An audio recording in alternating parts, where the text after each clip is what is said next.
ఇకపై మీకు ఇష్టమైన ఫేవరెట్ సీరియల్స్ యొక్క ఫుల్ ఎపిసోడ్స్ యూట్యూబ్లో అందుబాటులో ఉండవు. కేవలం సన్నెక్స్లో మాత్రమే ఫ్రీగా చూడొచ్చు.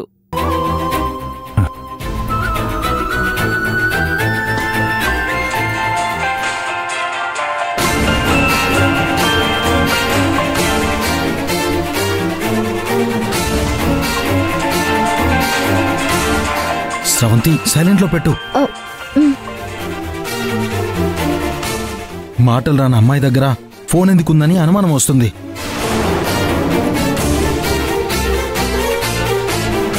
ఎవరు ఫోను? తెలీదు. ఇంతకు ముందు కూడా ఇదే నంబర్ నుంచి మిస్డ్ కాల్ ఉంది. ఏదైనా అర్జెంట్ కాల్ ఏమో. ఎవరు లేరు, త్వరగా మాట్లాడు. హలో. హలో గాయత్రి గారు, నేను రిషినండి.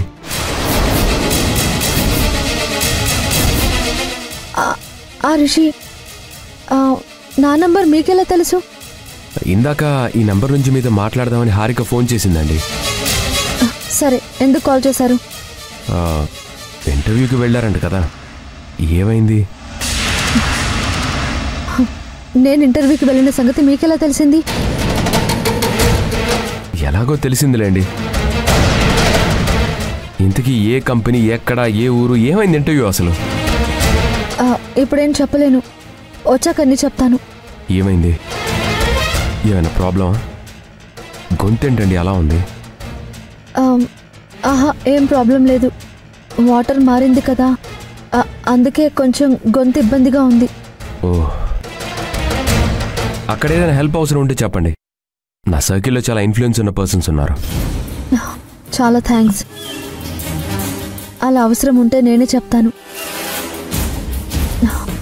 కానీ నేను నన్ను నమ్ముకొని ఇక్కడికి వచ్చాను. మీ హెల్ప్ అవసరం ఉండకపోవచ్చు. ఉంటాను. Thank you.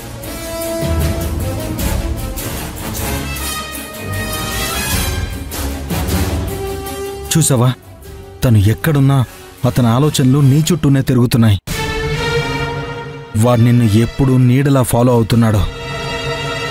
మనం ఇక్కడి నుంచి ఎంత త్వరగా వెళ్ళిపోతే అంత మంచిది. భయపడాల్సిన అవసరం లేదు. ఒక రకంగా రిషి ఇలా ఫోన్ చేయడం కూడా చాలా మంచిదే. తను ఘంటసాలలోనే అక్కడే ఉన్నాడని మనకి క్లారిటీ వచ్చింది. మనం ఈరోజు ఇక్కడే ఉండాలి. ఎందుకు స్రవంతి?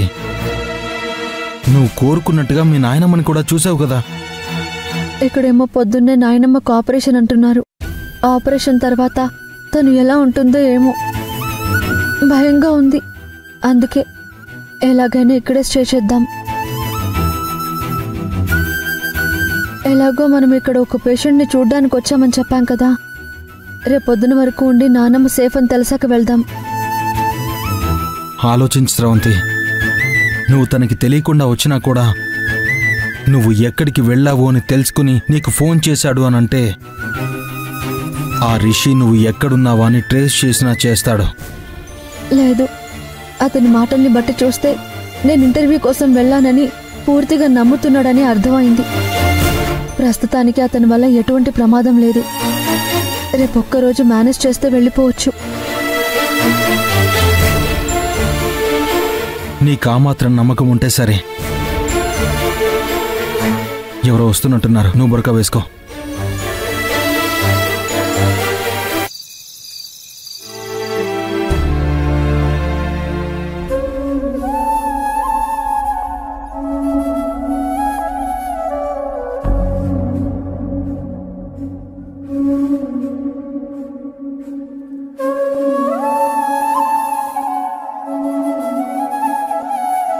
నా అన్నం చూస్తే చాలా బాధగా ఉంది. అసలు అన్నం తిన్నారో లేదో. నువ్వు బాధపడకు, ఆయన తినే ఉంటారులే. తినరు. ఎవరికైనా ఒంట్లో బాగుండకపోతే నాన్న భోంచేయరు. నానమ్మకి బాలేదు కాబట్టి ఆయన అస్సలు తినరు. నువ్వు వెళ్ళి భోంచేశారో లేదో కనుక్కొని తినమని చెప్పు. నేను చెప్తే వింటారా? ఇందాక మేనేజర్ వచ్చి మాట్లాడి వెళ్ళాడు. ఆయన చాలాసేపు దేని గురించో చెప్పి చూశాడు. ఆయన వినలేదు. నువ్వు చెప్పిన దాన్ని బట్టి చూస్తే బహుశా ఆయన భోజనం చేయమని చెప్పుంటాడు. ఖచ్చితంగా అంతే. మామూలుగా ఎవరు చెప్పినా వినరు. నువ్వు ఒకసారి ప్రయత్నించి చూడు. నువ్వు చెప్పాక తప్పుతుందా? సార్, శివుడు, హసీనా వాళ్ళ బంధువులకు ఎలా ఉంది? హసీనానా? అదేనయ్యా, నీతో వచ్చిన హసీనా వాళ్ళ బంధువుకి ఎలా ఉంది? ఓ, హసీనా వాళ్ళ బంధువుల గురించి అడిగేది. బానే ఉంది సార్, కానీ నైట్ ఇక్కడే స్టే చేయమంటున్నారు. నువ్వు కూడా ఇక్కడే ఉంటున్నావా? అవును సార్. ఇంతకీ అమ్మగారికి ఎలా ఉంది సార్? హార్ట్లో ఏవో బ్లాక్స్ ఉన్నాయట. రేపొద్దునే ఆపరేషన్ ఉండొచ్చు. ఏం కాదు సార్, అమ్మ ఖచ్చితంగా కోలుకుంటారు. దేవుడు మంచి చేస్తాడని నమ్ముతున్నాను శివుడు.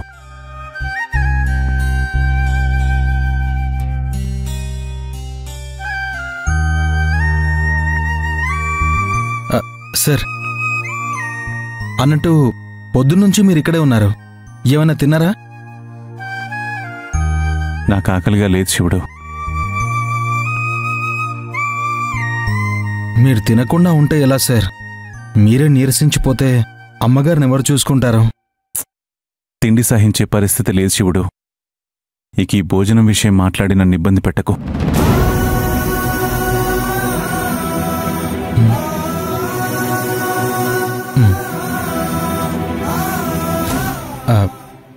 సారీ సార్, నేను నైట్ హాస్పిటల్లోనే ఉంటున్నాను. ఏదైనా అవసరమైతే ఒక్క మిస్డ్ కాల్ ఇవ్వండి, వెంటనే వచ్చేస్తాను. అలాగే.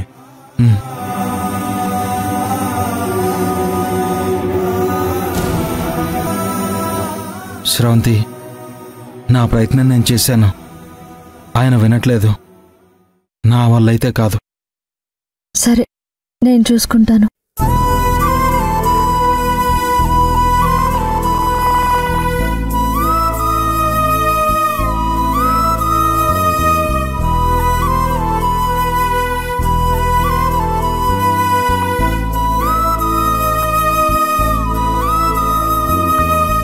ఏంటి శివుడు ఇది? నాకు ఆకలిగా లేదని చెప్పాను కదా. నేను అదే మాట చెప్పాను సార్, కానీ హసీనా నా మాట వినట్లేదు. చూడమ్మా, నన్ను ఇబ్బంది పెట్టద్దు ప్లీజ్. ఏమంటుందయ్యా? కొంచెం తినమంటుంది సార్. అస్సలు వద్దమ్మా.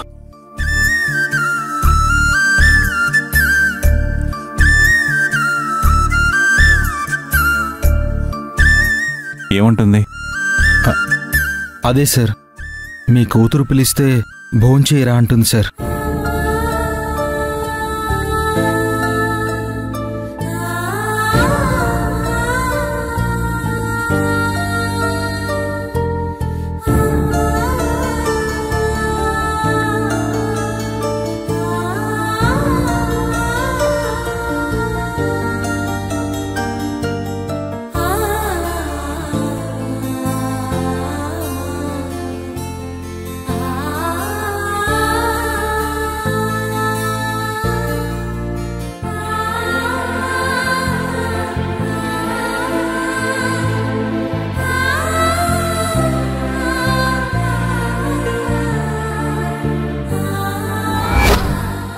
నేనెప్పుడు చనిపోయినా నీ చేతుల్లో, ఇదిగో ఈ 4 గోడల మధ్య ప్రశాంతంగా చనిపోవాలి.